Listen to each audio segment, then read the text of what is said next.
Vous dites que Dieu a tout créé, qu'il règne sur tout. Et ça, je ne suis pas d'accord. La science n'a pas vérifié cela. Donc, je ne peux pas y croire. Je ne crois qu'en tout ce qui est créé par la nature et change au cours de l'évolution. Comme dit le proverbe, les paroles ne sont que du vent, voir c'est croire. Ce qu'on ne peut pas voir de ses yeux n'existe tout simplement pas. Considérons les gens qui croient en Dieu. Qui a vu Dieu? À qui Dieu est-il apparu? Expliquez-moi donc cela. Il me semble clair que la croyance en Dieu est fondée sur l'imagination humaine. En fait, c'est comme dans le proverbe. Si on croit à une chose, elle existe. Sinon, non. Zip. Écoutez, professeur Sun. Vous dites que parce que les gens ne voient pas Dieu, alors Dieu n'existe pas. Et quand vous vous prosternez devant la tablette d'une personne décédée, est-ce que vous voyez l'âme du défunt? Vous répétez que Dieu n'existe pas et vous prêchez l'athéisme à grande échelle.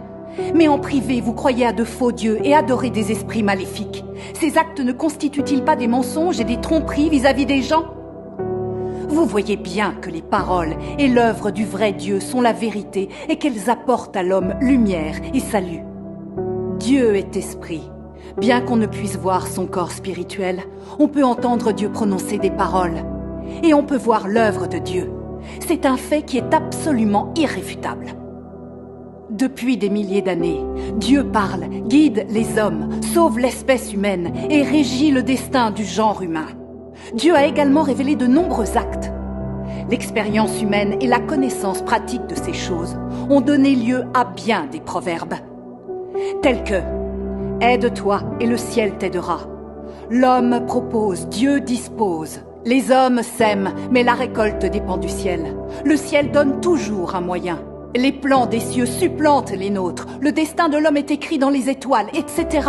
Tout cela prouve bien qu'il existe un souverain qui régit et agence tout le monde humain, qui dirige, bénit et nourrit cette humanité.